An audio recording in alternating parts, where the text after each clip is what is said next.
এবারের ঈদে ওয়ারিশাপুরী তার নানু বাড়ি যেয়ে একদমই থাকতে পারেনি তার আব্বুর অফিসের কারণে। তাই তো তাকে সারপ্রাইজ দিতে তার ছোট বোন আব্বু আম্মু আর দাদিকে সাথে নিয়ে তার পরদিনই তাকে সারপ্রাইজ দিতে চলে এসেছিল। আর এর জন্য ওয়ারিশাপুরীর আনন্দ আর দেখে কে, যেহেতু সে খুলনায় গিয়ে থাকতে পারেনি আর কোথাও ঘুরতেও যেতে পারেনি, তাই তো তার মামা তার বাড়িতে এসে তাকে নিয়ে চলে গিয়েছিল গদখালিতে ফুলের রাজ্যে। আমাদের বাড়ির আশেপাশে ঘুরতে যাওয়ার মতোই একটাই প্লেস, আর এই জায়গাটা কিন্তু অনেক ভাইরাল, তো সবাই জানে। যদিও এখন ফুলের সিজন শেষ, তারপরেও কিন্তু আমরা এখানে ঢুকতে ঢুকতেই দেখছিলাম যে আশেপাশে ভালোই ফুল ছিল।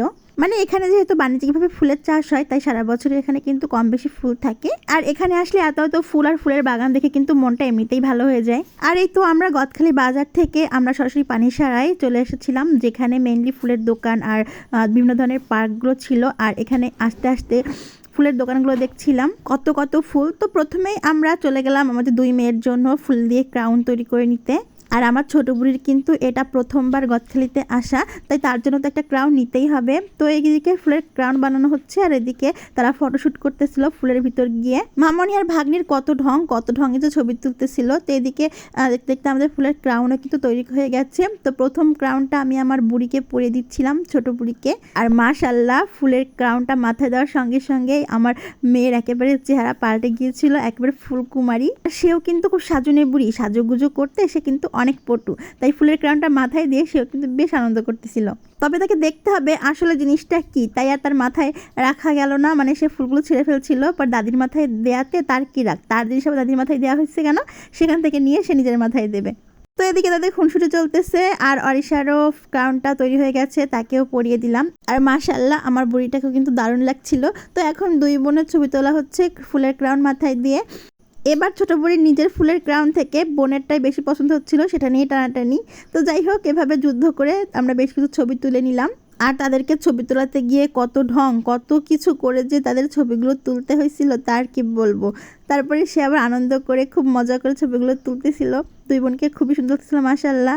তারপর আমরা এদিক ওদিক একটু ঘুরতেছিলাম, এখানে এসে দেখলাম এখানে বেশ কিছু রাইড আছে।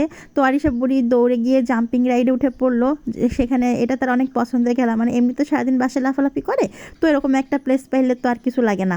তো এখানে উঠে অনেকক্ষণ লাফালাফি করছে, অনেক মজা করে খেলা করলো। তো বড় আপুকে এভাবে লাফাইতে দেখে ছোট বোনেরও কিন্তু মানে একেবারে দাঁড়ানো সম্ভব হচ্ছিল না। সেও ওইখানে যে লাফানো খুব চেষ্টা করতেছিল, কিন্তু সে তো ঠিকভাবে দাঁড়াইতেই পারে না, সে লাফাবে কী করে। তো বড় আপুকে দেখে দেখে এখানে আব্বুর হাত ধরে একটু লাফালাফির চেষ্টা করতেছে, আবার গানের তালে তালে নাচতেছে। মানে সেই কি মজা, দুই বোনের মজা আর কে দেখে। দেন আমরা আশেপাশে একটু ঘোরাঘুরি করছিলাম, আর সামনে একটা জারবার বাগান ছিল, তো সেদিকে আমরা যাচ্ছিলাম। আর এখানে কিন্তু একটা ক্যাফে মতো, মানে এখানে খাবার দাবারের ব্যবস্থা ছিল। তো যাই হোক, আগে আমরা ফুলের বাগানে ঢুকে গেলাম। আর এখানে দেখছিলাম যে কি সুন্দর সুন্দর ফুল ফুটে আছে।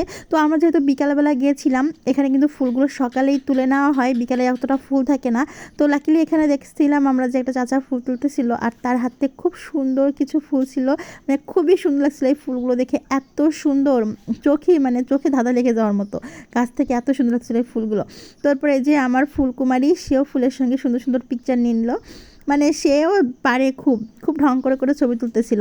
আর এই তো দুই বোন ঘুরতে ঘুরতে কিন্তু ক্লান্ত, তাই এখানে একটু খাওয়া দাওয়া করে নিচ্ছে। আর আমরাও একটু আইসক্রিম খেয়ে গলা ভিজিয়ে নিলাম, অনেকক্ষণ থেকে হাঁটছি। আর হঠাৎ করে গরম পড়ছে, তো গরমটা শ্যুট করতেছে না আমাদের, এরকম একটা অবস্থা। আর এই যে আমার ছোটো বুড়ি, সেও কিন্তু আইসক্রিম খাচ্ছিল খুব মজা করে। তো এখান থেকে খাওয়া দাওয়া শেষ করলাম, আর এখানে আর বাইরে বেশিক্ষণ ঘুরবো না, তাই পাশের একটা পার্কে ঢুকে গেলাম। এর আগে আমরা যে মনোয়ারা ফ্লাওয়ার পার্ক যেটা, ওইখানে গিয়েছিলাম, ছাতা পার্ক বলে খ্যাত ছিল। তো ভাবলাম যে ওটা তো কতবার গিয়েছি, তো এবারে আমরা ভাই ভাই মিরাক্কেল যে পার্কটা, ওটার ভিতরে ঢুকলাম।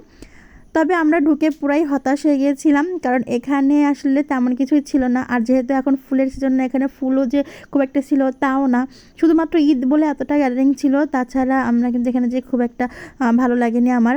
আগেরবার মনোয়ারা পার্কটা গিয়েছিলাম, ওখানে অনেক রকম রাইড ছিল বাচ্চাদের খেলাধুলা করা বা ছবি তোলার জন্য অনেক রকম প্লেস ছিল। বাট এখানে আমি অতটা ভালো লাগেনি আমার কাছে, সত্যি কথা যেটা।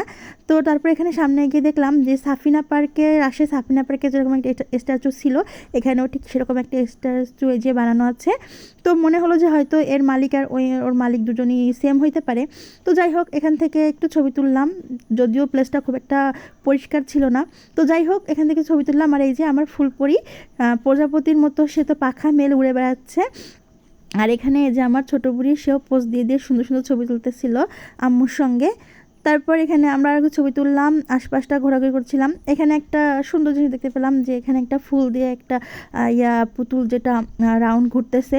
তো যাই হোক এখানে কিন্তু ফুল ছিল না, যার কারণে দেখতে খুব একটা ভালো লাগতেছিল না। আর এটার মাথায় কোনো চুল ছিল না, এর মাথায় একটু চুলের ব্যবস্থা করে দিলে হয়তো আরও সুন্দর লাগতো। এটা দেখে আমার খুব একটা ভালো লাগেনি, মানে আমি একেবারে সব ব্যাড রিভিউ দিচ্ছি, আমার সত্যিই পার্কে খুব একটা ভালো লাগেনি। যদিও ঢুকে পড়ছি আর সন্ধ্যাও হয়ে গেছে, প্রায় সন্ধ্যা হয়ে আসছিল, তাই আর যে এখান থেকে বের হয়ে অন্য একটা পার্কে যাবো সেই সময়টাও ছিল না। আর এই যে আমার ছোট বুড়ি, সে কিন্তু আর কোলে থাকবে না, হাঁটি হাঁটি পা করে এই যে একটা ফ্রেন্ড বানায় নিচ্ছে। আর সে হচ্ছে বুড়ি, আর তার কাছে পৃথিবীর সবাই হচ্ছে বাবু। সেই যে বাবুটাকে সে আদর করার জন্য, মানে ধরে আদর করার জন্য চেষ্টা করতেছে। কিন্তু সে আদর করবে এটা ঠিক আছে, কিন্তু তার গালে কেউ হাত দেবে এটা কিন্তু ঠিক নেই। যেই বাবুটা তার গালে হাত দিচ্ছে সে কিন্তু রেগে গেছে, আর রেগে গিয়েই তাকে মারবে, খামচি দেবে, মানে সে কি অবস্থা। তারপর এখান থেকে সরাই নিলাম, নয়তো ওই বাবুটার একেবারে ছাল চামড়া তুলে দিচ্ছিলো খামচি দিয়ে। আর এদিকে যে একটা প্রজাপতি উড়ে বেড়াচ্ছে, এপাশ ওপাশ সব পাশ দূরে বেড়াচ্ছে, নানুকে দৌড় করায় নিয়ে বেড়াচ্ছে। আম্মুর সঙ্গে হেঁটে পারতেছিল না আর এভাবে উড়ে বেড়াচ্ছিল সে। আর এই তো ছোটো বুড়ি কিন্তু ঘুরতে ঘুরতে ক্লান্ত হয়ে গেছে, মানে তার খিদা পেয়ে গেছে, তাই বাসা থেকে খিচুড়ি রান্না করে আনা হয়েছিল, আর সেটা তাকে এখন খাইয়ে দেওয়া হচ্ছে। মানে সব হচ্ছে আম্মুর পরিকল্পনা, বা সঙ্গে আম্মুর নিয়ে বের হলে এমনই হয়, আম্মু সব কিছু আগে থেকেই সব প্রিপারেশন নিয়ে রাখে। তো এই যে দুই বোন এখন খিচুড়ি খেয়ে একটু মানে পেট ভরে নিচ্ছে, দৌড়াদৌড়ি করে তো পেট খালি হয়ে গেছে। তো এরপরে আবার এখানে গান চালায় দেওয়ার পরে দুই মামা ভাগ্নি সেই কি নাচ, মানে কি বলবো, দুই মামা ভাগ্নি তো উড়াধুরা নাচ দিচ্ছে এখানে। তারপরে নাচতে নাচতে আবার ভাগ্নির মন খারাপ হয়ে গেছে কি একটা কারণে, তাকে আবার হাসানোর চেষ্টা করতেছে মামা। তেমনিভাবে সন্ধ্যা হয়ে গেছে, আর চারিদিকে লাইট জ্বালিয়ে দেওয়ার পরে কিন্তু পরিবেশটা একটু সুন্দর লাগতেছিল আস্তে আস্তে, মানে লাইটিং করার পরে একটু দেখতে সুন্দর লাগতেছিল এটাই। যদিও আমরা অনেক রিভিউ দেখছিলাম, আর বিশেষ করে এই যে লাইটিং রিভিউটা দেখছিলাম, আর সেটা দেখার জন্য অপেক্ষা করতেছিলাম আমরা। তো খুবই সুন্দর লাগতেছিল। এরপরে মানে এতক্ষণ আমার কাছে অতটা যেটু মলিন লাগতেছিল বিষয়গুলো। তো এইখানে এদিকে যে পুতুলটা ঘুরতেছিল সেটাকে দেখে এই যে আমার বড় পুতুলটাও সেমভাবে ঘুরতেছে। তো আমার মনে হচ্ছে ওটার থেকে আমার এই পুতুলটাকে বেশি সুন্দর লাগতেছিল। আপনারা কি বলেন? তো যাই হোক, সন্ধ্যা কিন্তু হয়ে যাচ্ছিলো, চারিদিকে অন্ধকার হয়ে আসতেছে, আর আম্মু বলতেছিল আর থাকা যাবে না, আর যেহেতু আম্মুর সঙ্গে আসছি আর তো থাকা যাবেই না, তাই না? আর রাত হয়ে যাবে, আর সঙ্গে আমাদের ছোটো ছোটো দুই বুড়ি আছে। তো আমরা থাকতে গেলাম না, আম্মু আমাদেরকে নিয়ে যে বেরিয়ে যাচ্ছি এখন এখানে। তো যত অন্ধকার হয়ে আসছিল রাত চারিপাশ, ততই কিন্তু লাইটের জন্য সুন্দর লাগতেছিল আশেপাশের পরিবেশটা। তো আমার মনে হচ্ছিলো এখানে আমরা যদি একটু সন্ধ্যা করে থাকতে পারতাম তাহলে ভালো হতো। আমরা একটু দুপুর করে এসেছিলাম বিকালের দিকে প্রায়, এই জন্য হয়তো অতটা লাগেনি। তো যাই হোক, এখানে আমরা শুরুতে এটা খেয়াল করিনি, এখানে একটা আল্লাহুল একটি লেখা ছিল, এটা সুন্দর ছিল। এখানে আমরা কিছু ছবি টবি তুললাম। তো তাই হোক, এখান থেকে বেরিয়ে গেলাম। আর যেহেতু ফুলের রাজ্য এসেছি, ফুল না নিয়ে গেলে তো হবে না, খুলনার মানুষকে দেখাইতে হবে না। তাই এই যে আমার ভাই কিছু ফুলের তোড়া বানিয়ে নিচ্ছিল বাসার জন্য, মানে নিয়ে যাবে সেই জন্য। তো এখানে এসেও সুন্দর সুন্দর ফুল দেখতেছিলাম, খুবই সুন্দর এই ফুলগুলো, একেবারে তাজা, আমার কাছে খুব ভালো লাগতেছিল, তাই একটু ভিডিও করে নিলাম। তারপরে যে অটোতে উঠে গিয়েছি, এখন বাসায় ফিরছি। তো আমাদের আজকের বিকালটা ভালোই কাটলো, আমার দুই বুড়িকে নিয়ে অনেক আনন্দ করেছিলাম। যেহেতু খুলনায় থাকতে পারিনি, ওদের সঙ্গে সময় কাটাতে পারিনি, তাই ওরা আসায় আমি আর আমার মেয়ে খুবই আনন্দ করেছি ওদের সঙ্গে। সবাই আমার এই দুই বুড়ির জন্য কিন্তু দোয়া করবেন।